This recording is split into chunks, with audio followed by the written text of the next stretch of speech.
Ladies and gentlemen, please welcome President of U.S. Specialty Channels for the Kellogg Company, Wendy Davidson.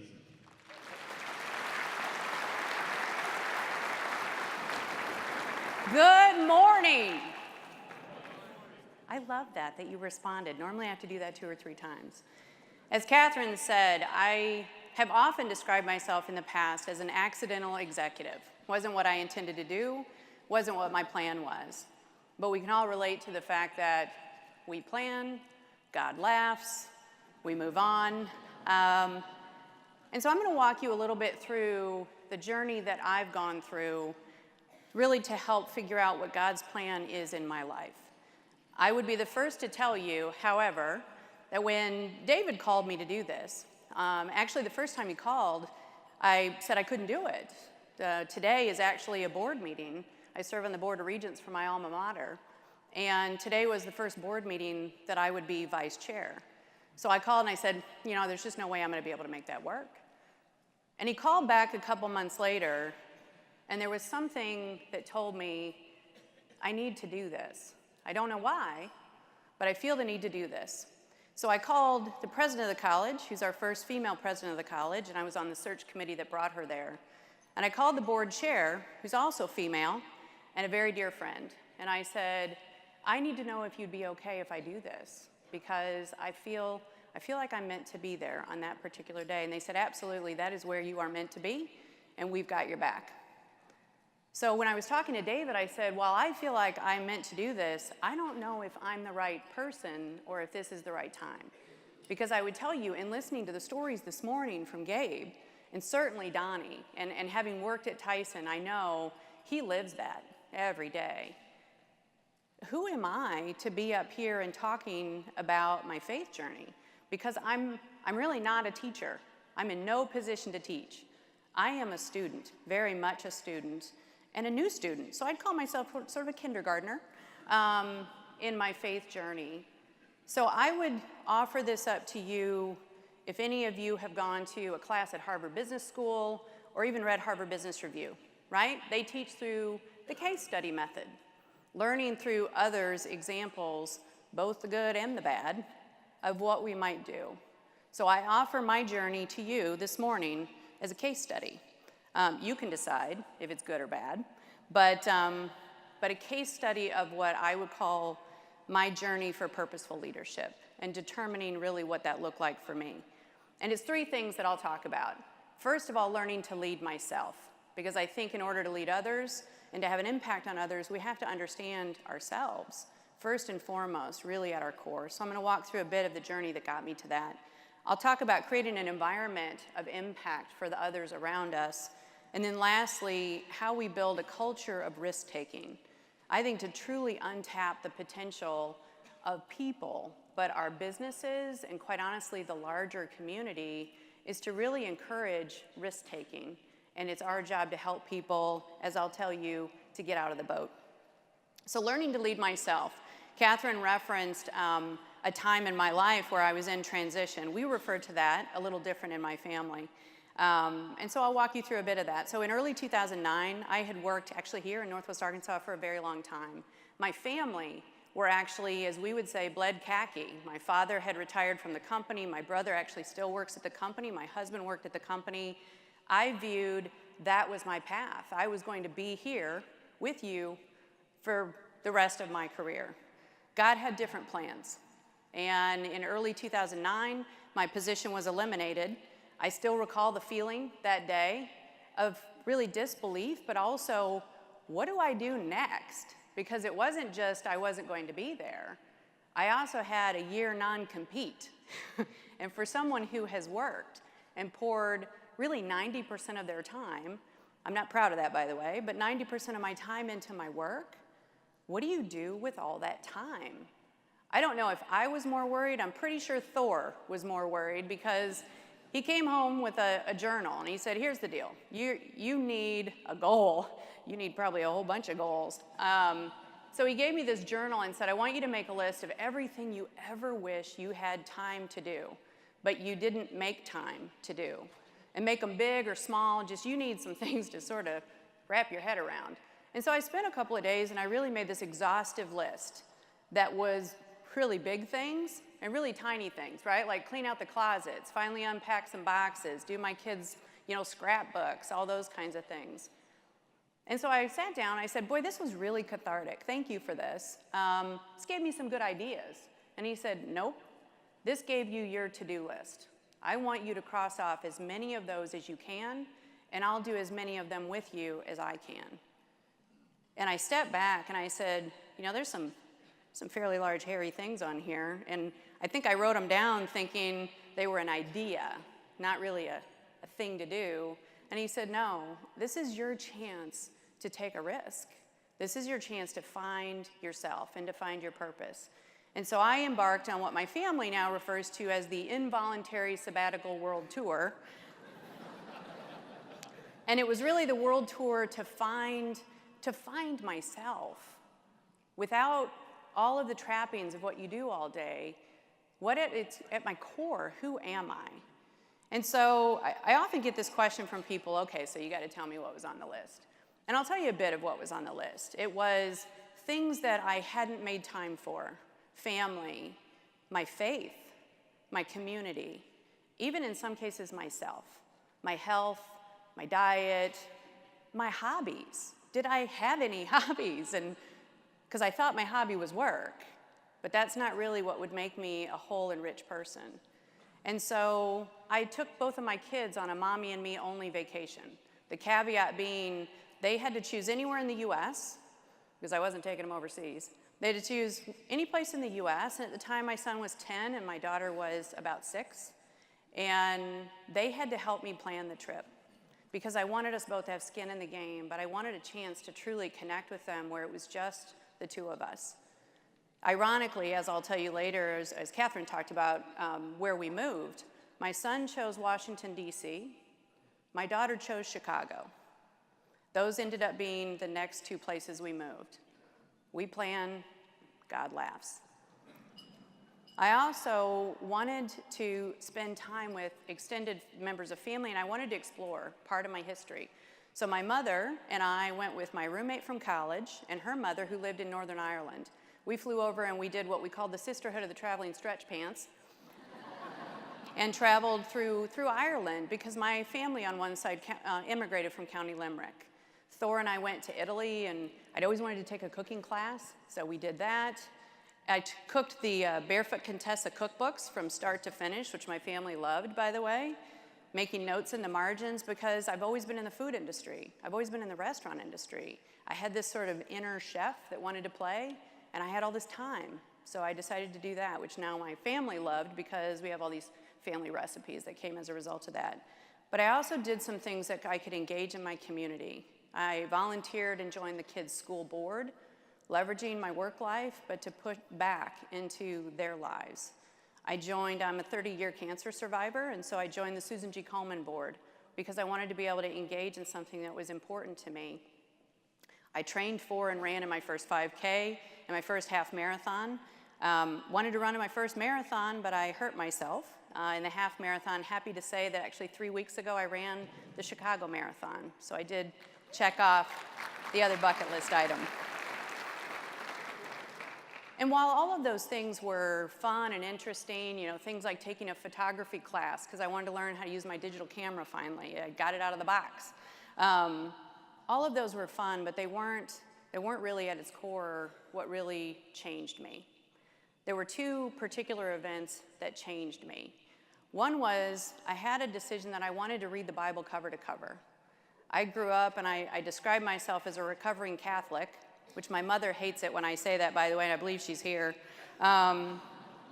because the Bible was really a reference manual for me growing up.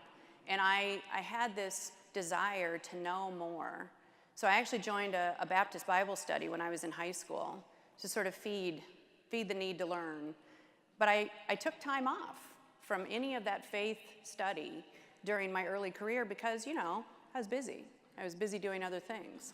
And so I decided I want to read the Bible cover to cover, so I actually bought the book, The Bible in a Year, and I proceeded to read through that each night.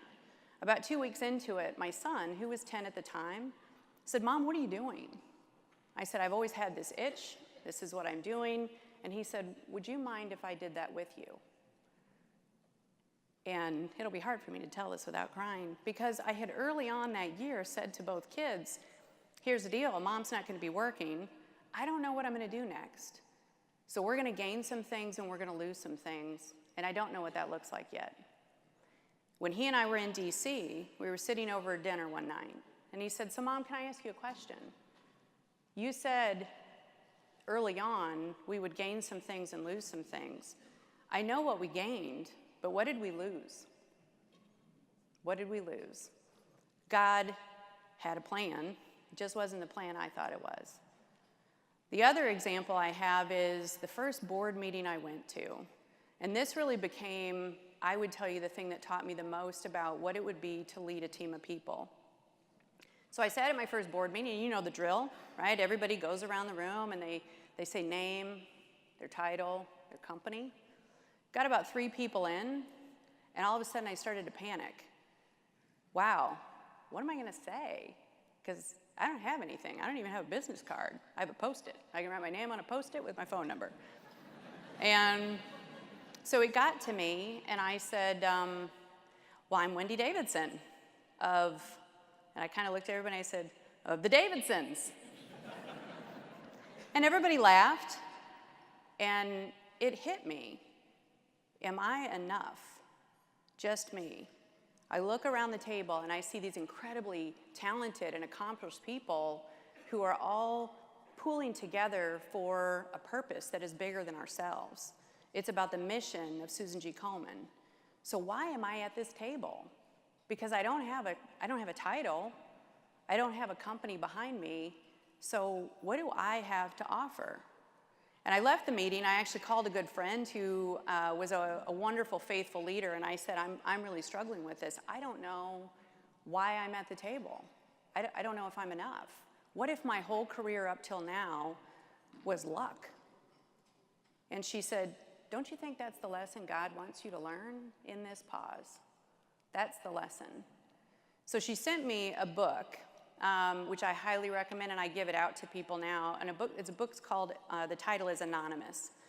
And the book parallels those moments in our life when we're in the shadows with the 30 years of Jesus' life that are not written about in the Bible. So was his birth and the last 3.5 years the only important years of his life? No, we know that. But the bulk of his life, he lived in obscurity. So what was God doing during those years of obscurity? And I compare it a bit to, it's fall. Leaves are changing, leaves are falling. When winter comes, which by the way is a whole lot sooner in Chicago, I do miss the weather here. When winter comes and we see the dormant trees, we don't think they're dead.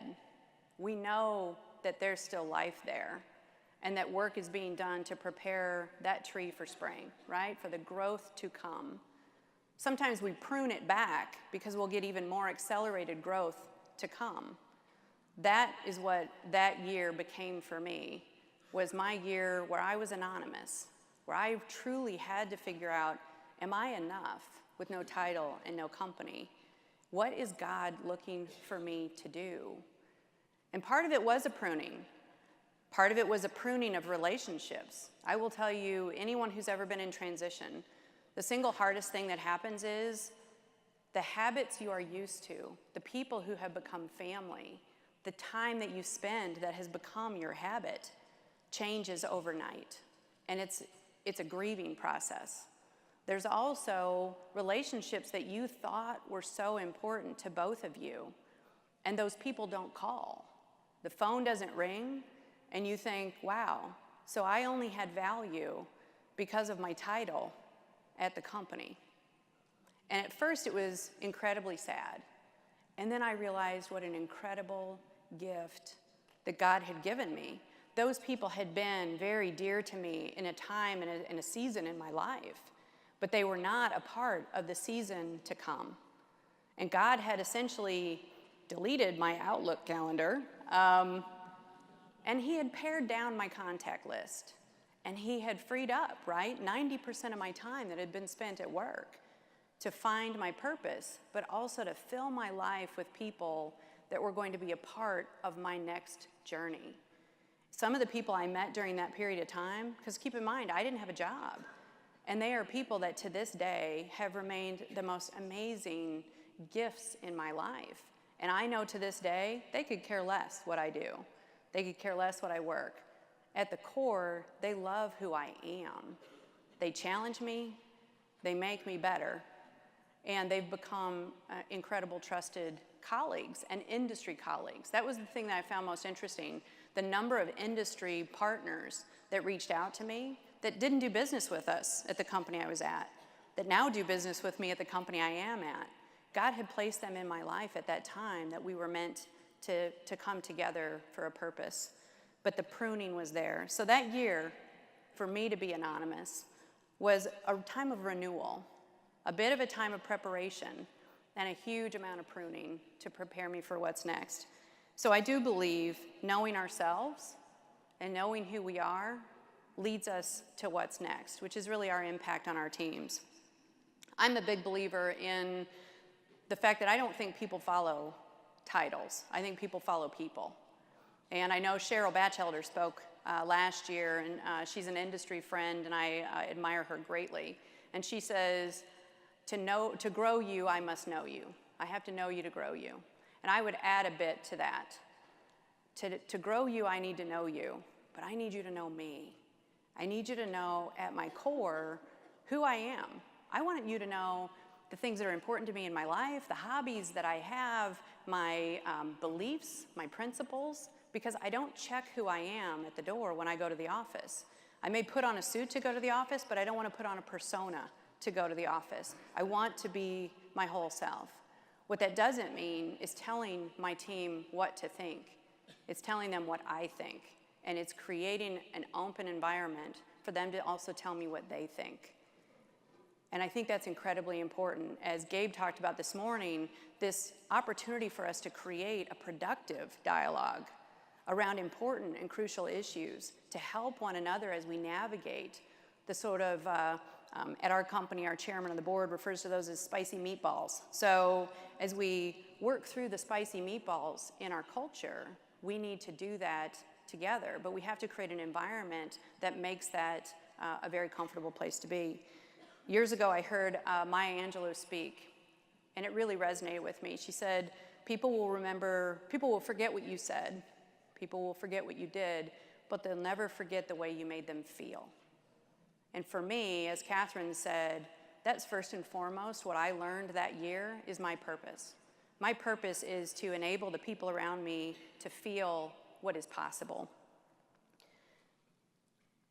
I believe also that there's leadership at all levels, and I learned that early on, that I did have a right to have a seat at the table. I needed to use that seat at the table for the benefit of others as well. Growing up, my father was an executive in HR, and he used to bring potential candidates to our home for dinner. He would encourage my brother and I to read the paper, and he always said, here's the deal. You have a right to your opinion. Age, gender, your experience doesn't limit your ability to have an opinion and to carry on dialogue with anyone. Just make sure that it's a well-read, educated opinion. And he never told me what to think, but he did tell me that I needed to think, and I should think for myself and feel comfortable that I have a voice, that I have an ability to share that. So early on, learning my title and my company don't define my purpose. I also learned very early, my age, my gender, and my experience don't limit my ability to have a rightful seat at the table and to have an influence and an impact on others. I believe the same thing about my team. I want them to be very open. I want them to tell me what they think. As leaders, our job isn't to tell people what to do, it's to help them figure out what is possible. And I think that comes from building this culture of risk-taking. So I talked about finding yourself. And I talked about making an impact on your team. But to make an impact on the business, I think we create a culture of risk-taking. Part of what I think that means is you're creating a culture of trust. The results of our business aren't the result of something that the leader says to do. Those results are the actions our teams take based on the beliefs that they have about what is possible, and we create that belief by generating experiences so that they know what they could do. The experiences so they know what they could do. My job is to provide a point in the future. Here's where I'd like to see us go. But as Gabe said, it's not about the what, it's the why. Why do we want to go here? Because when you believe in a common purpose on where you can go, and somebody says, I want you to help figure out how to get there, and I'm going to give you experiences along the way that prove to you that it is possible and that you can do it. Best things that ever happened to me early in my career were people believed in me something that maybe I didn't believe in myself. And they put me in positions to stretch and to grow that gave me a little bit of the confidence to go further. It's no different than exercise. You do a little bit of exercise, you build up the muscle, you can do a little bit more exercise. It's building the muscle of the organization based on trust. But a big part of that is also, in order to have the trust, it's letting your team take the risks necessary to move the business forward. I read this other great book during my sabbatical year. If you want to walk on water, you've got to get out of the boat. And I will tell you that book took me 3 months to read. Not because not that I can't read. It was hard. It was hard for me to read because it was challenging my very essence of how I would lean into fear of risk, because I'd always been at the same company. I knew I was going somewhere else. I knew it probably meant a move. And so I was embracing that fear. And I think we do that for our teams. We need to help them embrace the fear. So think about it with Peter, right? First thing is a vision and a mission. That hope, that's what got him out of the boat. And then it was the trust. It was the trust and that belief that got him to walk on water. And then it gets a little bit stormy, and he looks down, and the doubt and the fear, they sink. Think about that in your own business. And the language of fear, we can't do that. You know, we're not that. We'll never do that. We can't, we won't, we're not. That's all fear language. As leaders, it is our job to help someone look up and to see what's still possible so that they will walk on the water and not sink. It's about providing the vision and providing the support so that they'll take the risk. So I'll finish with, I heard Dr. Bertice Berry speak a few years ago, and she's had this amazing journey if you have a chance to read up on her. And she said, if you walk with purpose, you collide with destiny. And think about that. If you walk with purpose, you collide with destiny. Who you are meant to be, where you are meant to be, what work you are meant to do for others, and the impact you can have is walking with purpose. For me, that's about moving forward. It's not about what happens to you. Certainly what happened to me in 2009 was not what I expected. It's about how you respond to it. And I chose to respond with creating a list that would help me explore the other parts of myself to determine who I wanted to be in chapter 2 of my life. So for me, it's patience in the pause and really embrace those times when you're anonymous and let go and let God. I'm a control freak, everybody knows that. But let go and let God, because He's got a plan. It's focusing on the impact and the power of inclusion and pulling out the best of our full teams. And lastly, it's creating a culture of risk-taking, water walkers. I want my team to be water walkers and to know that I'm there on the other side of the boat to encourage them to take the risk, to give them, as Donnie said, feedback in the moment, but also to encourage them to take the risks. To be the best of ourselves, I think we have to have an impact on others, but we also have to know ourselves. And with that, I think that for me, that is my case study of my leadership journey. Thank you.